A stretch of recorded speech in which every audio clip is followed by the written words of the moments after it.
I was sitting at my kitchen table, finishing up some work emails on my laptop when my wife walked in with that look. You know the one. The look that says she's been thinking, planning, and now it's time for me to hear about it. She had a folded piece of paper in her hand, and she set it down in front of me with the kind of ceremony you'd reserve for signing a peace treaty. "We need to talk," she said, sliding into the chair across from me. "I've been doing a lot of thinking about our marriage, and I've put together something that I think will help us." I looked at the paper, then back at her. "Okay, what is it?" "It's a list," she said, her tone suddenly taking on that teacher-like quality she got when she thought she was being helpful. "Things you need to improve to save our marriage. I've been really thoughtful about this, and I think if you work on these areas, we can get back to where we used to be." I unfolded the paper and started reading. The title at the top said, "Improvement Areas for Our Marriage," in her neat handwriting.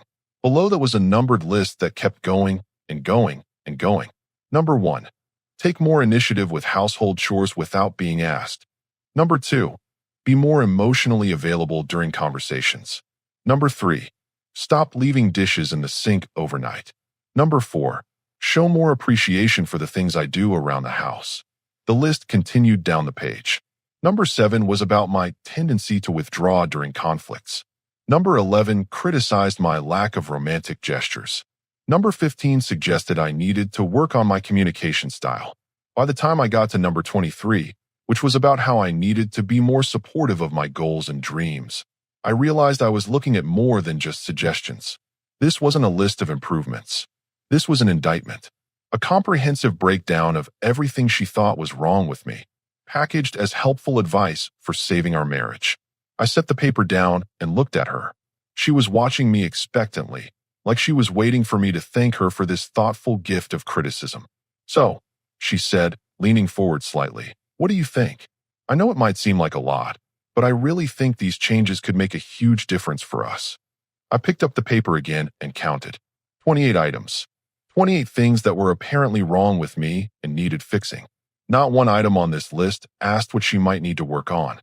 Not one suggestion that maybe, just maybe, marriage was a two-way street.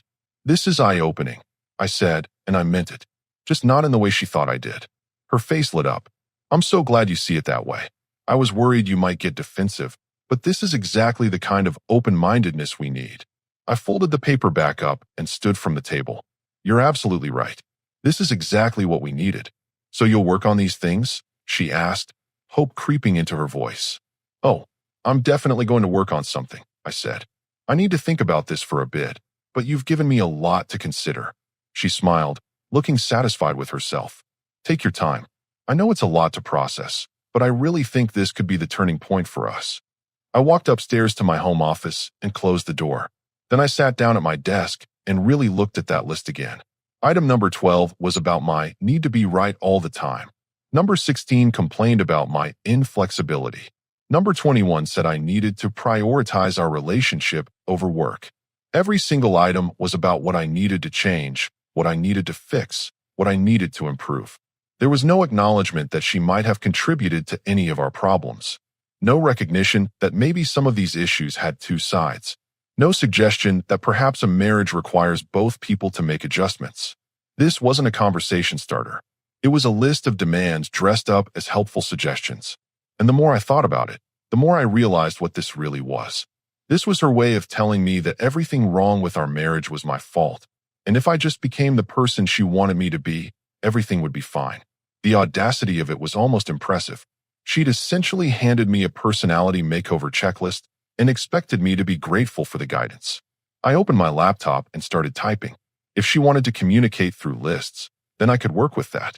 I was pretty good at making lists myself. 20 minutes later, I had my response ready. I printed it out, folded it just like she had done with hers, and headed back downstairs. She was in the living room now, watching some reality show on Netflix, looking pleased with herself. When she saw me coming down the stairs with my own piece of paper, her eyebrows went up. "Did you want to talk about the list?" she asked, muting the TV.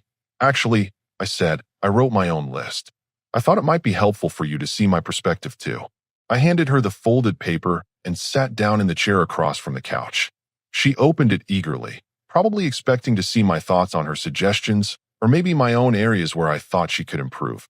Instead, She found a single line item under the heading My Improvement Plan. 1. File for divorce. She stared at the paper for a long moment, then looked up at me. Is this some kind of joke? Not at all, I said calmly. You said you wanted me to work on improving our marriage. This is my plan for improvement. This isn't improving our marriage, she said, her voice rising slightly. This is ending it. Exactly, I said. And that's the improvement I think we need. The color drained from her face as she read my list again, like she was hoping the words would somehow change. They didn't. You can't be serious, she said, setting the paper down on the coffee table like it might bite her. We're talking about improving our marriage, not throwing it away. I leaned back in my chair, completely calm. My improvement plan is simple. Sometimes the best way to fix something broken is to stop pretending it's working. She stood up quickly, pacing to the window and back. This is ridiculous. You're being dramatic. All I did was give you some constructive feedback. Constructive feedback? I couldn't help but smile at that. 28 items telling me everything that's wrong with me isn't constructive feedback. It's a character assassination with bullet points. That's not what it was, she said, her voice getting defensive. I was trying to help us. I was being honest about what needs to change. You're right, you were being honest. Just not in the way you think. I picked up her list from the coffee table. Let me read you some of this honesty. Number 14. Stop being so logical about everything and show more emotion. Number 19. Learn to compromise instead of always thinking you're right. My personal favorite is number 25. Work on being less stubborn. She crossed her arms. Those are legitimate concerns. Maybe they are. But here's what's interesting about your list. Every single item is about what I need to change. Every problem in our marriage, according to this document, stems from my failures as a husband. You didn't mention one thing you might need to work on. Not one. That's because this list was about helping you see. It was about helping me see that you think I'm the problem. All of it. Every issue we've ever had. Every argument we've had. Every moment of unhappiness in this marriage is apparently my fault. I stood up and walked to the mantelpiece, then turned back to face her. Do you really believe that? She opened her mouth, then closed it. For the first time since this conversation started, she didn't have an immediate response. Here's what your list actually told me. I continued. It told me that you've been keeping score for years, writing down every little thing I do that annoys you, every way I fall short of whatever ideal husband you have in your head. It told me that instead of talking to me about problems when they come up, you've been building a case against me. I wasn't building a case, she protested. I was trying to be thorough. Same thing, different packaging. I walked back to my chair, but didn't sit down. You want to know what would have been constructive feedback? Coming to me 6 months ago and saying, hey, I've been feeling like you're not hearing me when we talk. Can we work on that together? That's constructive. What you gave me was a performance review where I failed every category. She was quiet for a moment, and I could see her trying to figure out how to respond. Finally, she said, so you're going to end our marriage because I pointed out some problems? I'm going to end our marriage because you don't see it as our marriage. You see it as my marriage that you're stuck in, waiting for me to become good enough for you to be happy. That's not true, isn't it? When's the last time you asked yourself what you might be doing to contribute to our problems? When's the last time you considered that maybe some of our issues aren't just about my shortcomings? She sat back down on the couch, and for the first time, she looked uncertain. I do think about that. Really? Because there's no evidence of it on this list. According to this, I held up her paper. You're perfect, and I'm a disaster. If that's really how you see our marriage, then we definitely need to end it. But not for the reasons you think. You're twisting everything I said. Am I? Let's try an experiment. Name one thing you could work on to improve our marriage. Just one. She stared at me for a long moment. I communicate my needs clearly. Maybe too clearly. That's not naming something you could work on. That's defending something you already do and then suggesting you might be too good at it. I shook my head. You literally can't do it. You can't name one thing you might need to change or improve. Everything is my fault. The room got quiet except for the sound of the TV, which was still muted. She was looking down at her hands, and I could see her mind working. This isn't how this was supposed to go, she said finally. How was it supposed to go? You were supposed to, I don't know, talk about the list. Maybe disagree with some things, but then work with me on the others. We were supposed to make a plan. A plan where I change everything about myself and you change nothing? That's not what I meant. But that's what you wrote. I sat back down, keeping my voice level. You spent time writing 28 things you want me to fix. You didn't write anything about what we could work on together. You didn't suggest any problems that might be shared responsibility. You made a list of my failures and called it marriage counseling. She picked up my list again and stared at it. So this is it. You're really going to file for divorce. Unless you can give me a reason not to. I love you. That's not a reason. That's a feeling. And if you love someone, you don't hand them a list of everything that's wrong with them and call it help. She was quiet again, and I could see her really thinking for the first time in this entire conversation. I didn't realize how it would sound, she said quietly. How did you think it would sound? Helpful. Like I was being supportive and trying to make things better. I looked at her carefully. Do you really not see how handing someone a list of their personal failures might not feel supportive? For the first time, she looked genuinely confused rather than defensive. I thought if I was specific about what needed to change, it would be easier to fix. And what about what you needed to change? I don't know, she said, and her voice was smaller now. I guess I thought I was doing my part by identifying the problems. Over the next few days, she tried everything. The morning after our conversation, I woke up to the smell of bacon and eggs. She was in the kitchen wearing that apron I got her for Christmas 2 years ago, the one she'd never used, making breakfast like some 1950s housewife. Good morning, she said with forced cheerfulness. I thought I'd make us a nice breakfast before work.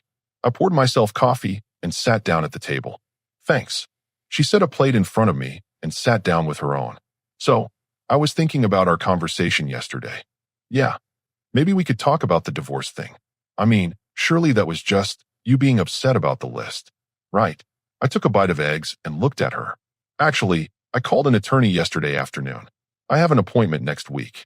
Her fork stopped halfway to her mouth. You actually called a lawyer? I told you my improvement plan was simple. I meant it. The forced smile disappeared.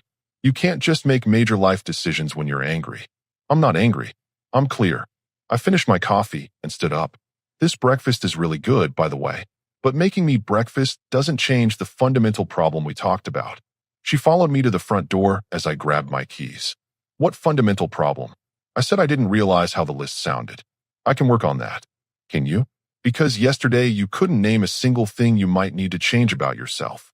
Making breakfast isn't the same as recognizing that maybe you've been approaching our marriage wrong.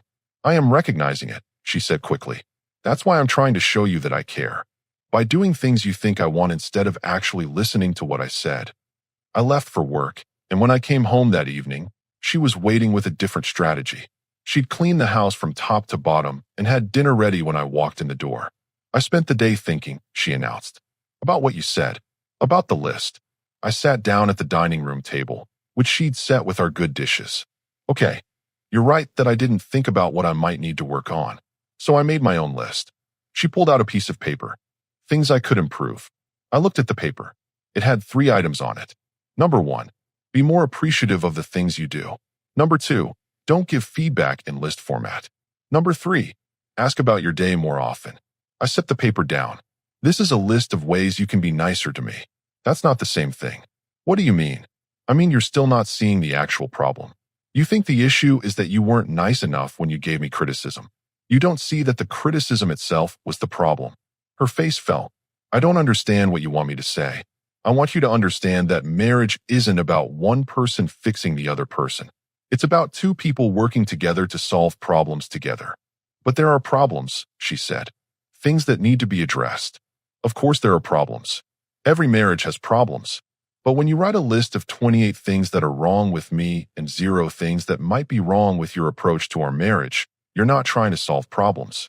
You're trying to manage me like I'm an employee who needs performance improvement.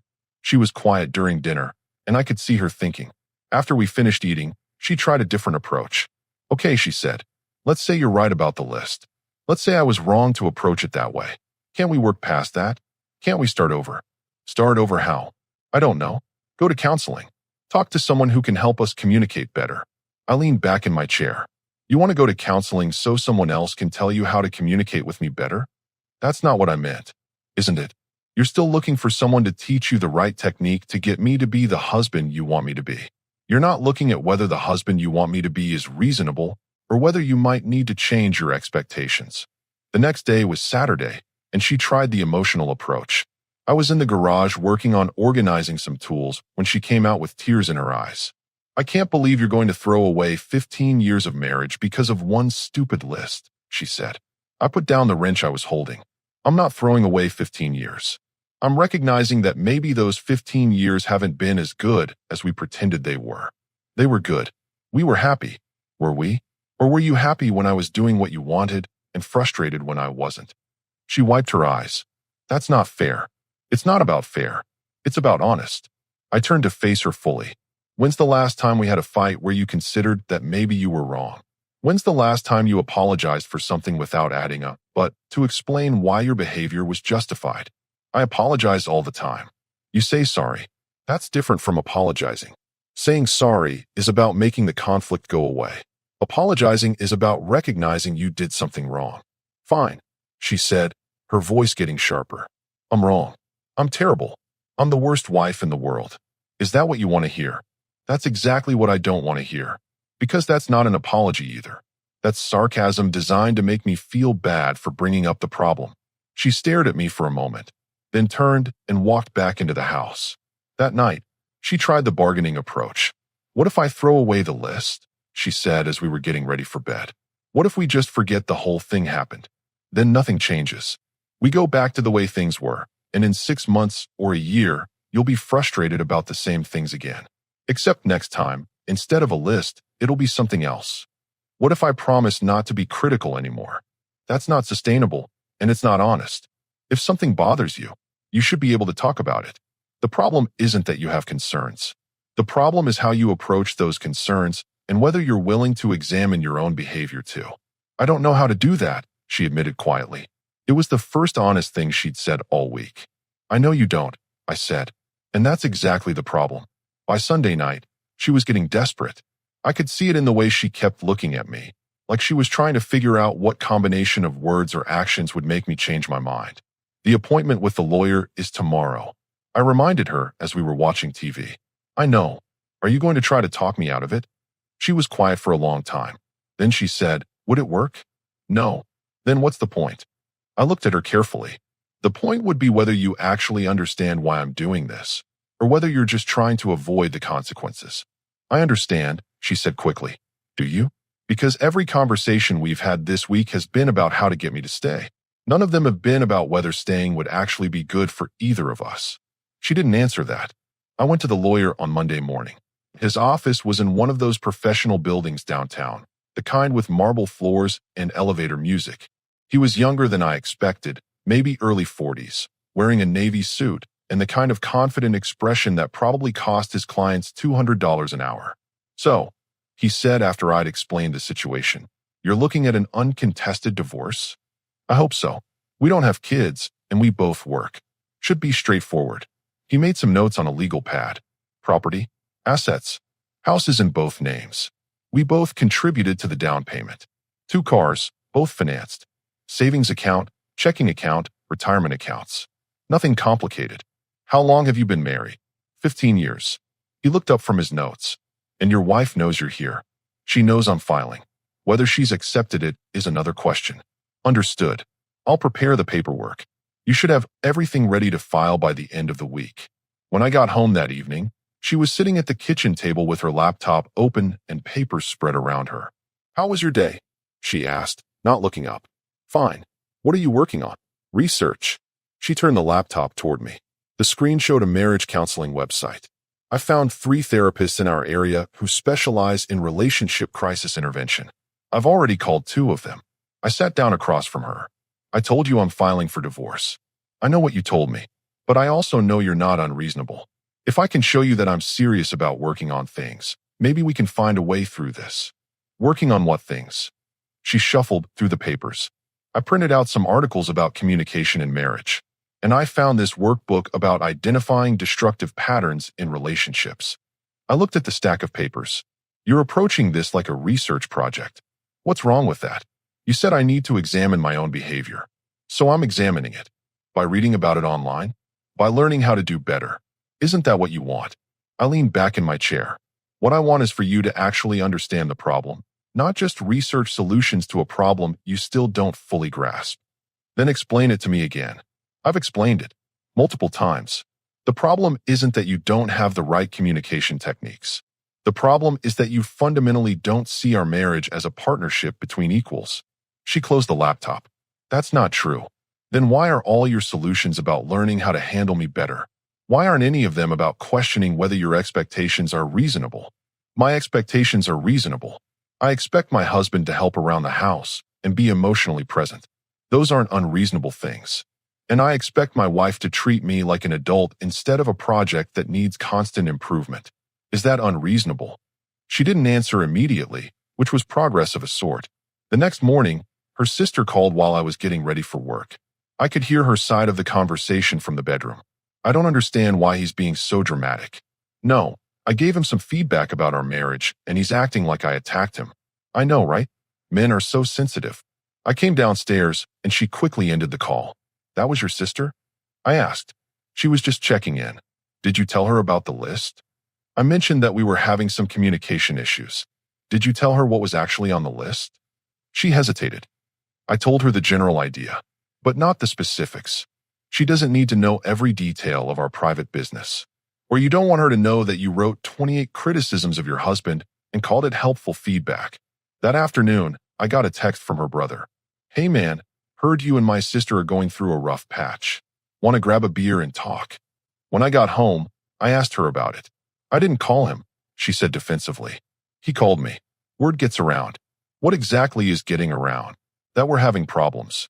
That you're considering divorce. And what's your version of why we're having problems? She shifted uncomfortably. I told him we had a disagreement about communication styles. Communication styles? Yes. Did you mention that you wrote a list of everything that's wrong with me? That's not what the list was. That's exactly what the list was. And the fact that you can't even accurately describe it to your own family tells me you know it was wrong. That weekend, we were supposed to go to her friend's birthday party. When Saturday came, she got dressed and ready, then looked at me expectantly. Aren't you getting ready? I'm not going. Why not? Because I don't feel like spending the evening pretending everything is fine while you tell people we're having communication issues. So I'm supposed to go alone? You're supposed to do whatever you want. But I'm not going to be part of the performance. She went alone, and when she came back 3 hours later, she was upset. Everyone kept asking where you were, she said. It was embarrassing. What did you tell them? That you weren't feeling well. So you lied. I didn't want to get into our personal business. No, you didn't want to explain why your husband is filing for divorce. There's a difference. The following week, the divorce papers were ready. I brought them home and set them on the kitchen counter. The lawyer says you have 30 days to respond, I told her. She stared at the papers like they were written in a foreign language. You're really doing this. I told you I was really doing this. But I thought if I showed you I was trying to work on things. You showed me you were trying to avoid the consequences of the real problem. That's not the same as working on it. She picked up the papers and flipped through them. This makes it all so final. That's the point. What if I contested it? Then we'd spend a lot of money on lawyers and end up in the same place, just angrier and poorer. What if I refused to sign? Then the divorce would take longer, but it would still happen. You can't force someone to stay married to you. She set the papers back down. I don't understand how we got here. We got here because you've spent 15 years trying to turn me into someone else, and I finally realized I don't want to be turned into someone else. I never tried to turn you into someone else. I picked up the original list from where it was still sitting on the counter. 28 things you want me to change. If I changed all of these things, would I still be the same person you married? She looked at the list, then at me. For the first time, I saw something in her expression that looked like genuine uncertainty. I don't know, she said quietly. That's the first honest answer you've given me in weeks. 2 weeks passed after I served the papers. She stopped trying to negotiate or bargain. Instead, she got quiet. Really quiet. I'd find her sitting at the kitchen table in the mornings, just staring out the window with a cup of coffee getting cold in her hands. You okay? I asked one morning. She looked up like she'd forgotten I was there. I've been thinking. About what? About what you said. About the 28 things. She turned to face me fully. I keep going through them in my head, and I realize I can't remember when most of these things started bothering me. Like, when did I decide you were too logical? When did I decide you weren't romantic enough? I poured myself coffee and sat down. What do you think? I think maybe I've been collecting complaints for years without really thinking about whether they were fair complaints. It was the most self-aware thing she'd said since this whole situation started. Take number 15, she continued. Your communication style. What exactly is wrong with your communication style? You tell me. It was on your list. That's just it. I wrote it down because it sounded like something that could be a problem, but when I really think about it, you're actually pretty clear when you talk. You say what you mean. You don't play games or hint around. Maybe that's not a flaw. She was quiet for a moment, then said, I think I've been comparing you to some ideal husband in my head. Someone who doesn't exist. Where did this ideal husband come from? I don't know. Books, movies, other people's marriages that look perfect from the outside. My friend at work is always talking about how her husband surprises her with flowers and writes her little notes. So I decided you should do that too. Did you ever ask me to do those things? No, I just expected you to figure it out. And when you didn't, I got frustrated and put it on the list. I studied her face. She looked tired, like she'd been working through something difficult. What else have you been thinking about? About what you said about partnership. About equals. She wrapped her hands around her coffee mug. I don't think I've been treating you like an equal. I think I've been treating you like someone who was supposed to make me happy, and when you didn't make me happy the way I expected, I blamed you for it. This was new territory. In 15 years of marriage, I'd never heard her question her own expectations before. Why do you think you did that? Honestly, I think I believed that marriage was supposed to work a certain way, and if it wasn't working that way, it was because you weren't doing your part right. It never occurred to me that maybe my idea of how marriage was supposed to work was the problem. She got up and walked to the window, looking out at the backyard. I called my mom yesterday. Yeah. I told her about the divorce. About the list. I read her some of the things I wrote. What did she say? She was quiet for a really long time. Then she said, Honey, that sounds like you were trying to redesign your husband. When I tried to explain that I was just trying to improve our marriage, she said, Marriage isn't about improving people. It's about accepting people and building a life together. She turned back to me. My mom has been married to my dad for 42 years. If anyone knows about marriage, it's her. And she basically told me I've been doing it wrong. What else did she say? She asked me if I would want Dad to make a list of 28 things wrong with her. I said that was different, that I was trying to help. She said, Help with what? Help him become someone else. That's when I realized that's exactly what I was trying to do. Over the next few days, she kept having these moments of clarity. She'd be doing something ordinary, like folding laundry or making dinner, and then suddenly stop and look at me with this expression of dawning realization. I just remembered something. She said one evening while we were watching TV. Last year, when you wanted to go on that fishing trip with your brother, I made such a big deal about it. I said you were being selfish for wanting to spend a weekend away from me. I remember. But I go out with my friends all the time. I have book club, girls' nights, shopping trips. I never asked if those things bothered you. I just assumed they were fine because they were things I wanted to do. They were fine. I want you to have friends and interests. But I didn't extend the same consideration to you. I acted like your wanting time with your brother was a personal rejection of me. She muted the TV and turned to face me. That's not fair, is it? No, it's not. And number 7 on the list. About you withdrawing during conflicts. I wrote that you need to stop withdrawing, but I never thought about why you withdraw. Maybe you withdraw because I don't actually want to resolve conflicts. Maybe I just want to be right. She was starting to see patterns that had been invisible to her before. It was like watching someone put on glasses for the first time and realizing the world had been blurry all along. I've been keeping score, she said a few days later. Not just with the list, but for years. Every time you did something that didn't match what I thought you should do, I filed it away as evidence that you weren't trying hard enough. Evidence for what? For the case I was building that you were the problem in our marriage. I realize now that I was always building that case. Every argument we had, every time I got frustrated, it was always about what you were doing wrong. Never about what I might be doing wrong. One morning, I found her sitting at the kitchen table with a notebook, writing. What's that? I asked. I'm trying to write down the things I've done wrong in our marriage. Not ways I could be nicer to you, but actual things I've done that were unfair or hurtful. She showed me the notebook. She'd filled 3 pages already. I criticized your family, but got defensive when you had any opinion about mine. I made major decisions about our social calendar without asking if you wanted to do those things. I assumed you should know what I wanted without me having to tell you, then got mad when you didn't read my mind. I interrupted you constantly, but complained that you didn't listen to me. The list went on. It was a real accounting of real problems, not surface-level politeness issues. This is hard to look at, she said. I don't like seeing myself this way. That's what accountability feels like. Is this how you felt when you read my list about you? Worse, because your list was mostly about personality traits and preferences. This list is about behavior choices you made repeatedly over years. She set down her pen. I owe you an apology. A real one. Okay. I'm sorry that I spent 15 years treating you like a project instead of a partner. I'm sorry that I made our marriage about fixing you instead of building something together.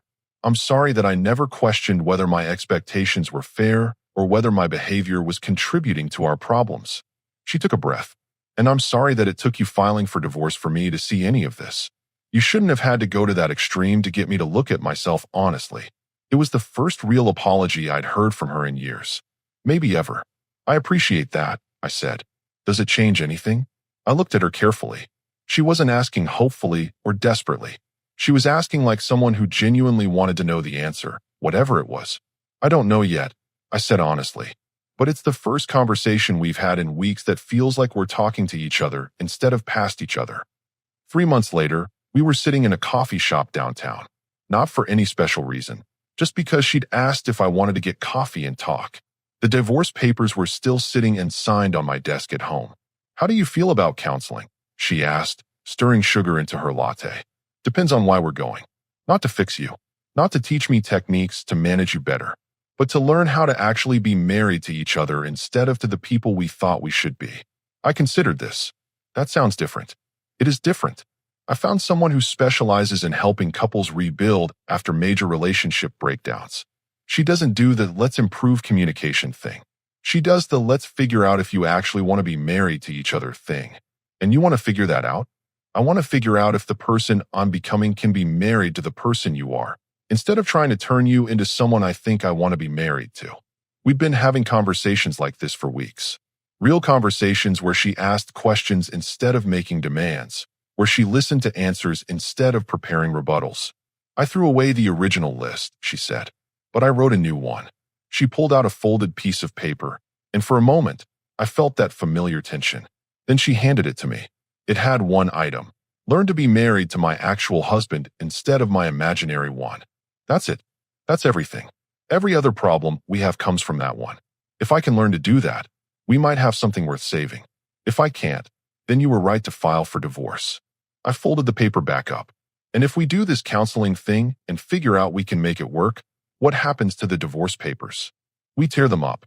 But not until we're both sure we want to be married to who we actually are, not who we think we should be. And if we figure out we can't make it work, then we sign them and end this as friends who tried everything and gave each other an honest chance. 6 months later, we were in our kitchen making dinner together.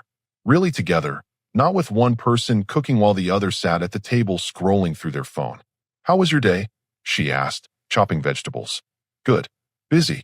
Johnson finally approved the Henderson project. She smiled. The one you've been working on for 3 months? That's the one. I'm proud of you. It was a small moment, but it represented something bigger. She was proud of me for succeeding at work, not frustrated that work sometimes kept me late. She was interested in my day because she cared about my life, not because she was monitoring my mood. How was book club? I asked. Interesting. We're reading this book about marriage, and there's a whole chapter about expectations versus reality. Made me think about us. Good thoughts or concerning thoughts? Grateful thoughts. We could have just gotten divorced and both spent the rest of our lives thinking the other person was the problem. Instead, we figured out how to actually like being married to each other. The divorce papers were in a shredder bag somewhere, torn up on the day we'd both decided we wanted to try being married for real this time. It wasn't perfect. We still had disagreements, still got on each other's nerves sometimes. But now when we had problems, we approached them as problems to solve together, not as evidence that one of us was fundamentally flawed. You know what I realized? She said, seasoning the chicken. What? I spent 15 years trying to change you into someone I thought I wanted to be married to. Turns out, I actually like being married to you. Just took a near divorce to figure it out. Best worst thing that ever happened to us. She wasn't wrong. Sometimes you have to be willing to lose something completely before you can figure out if it's actually worth keeping.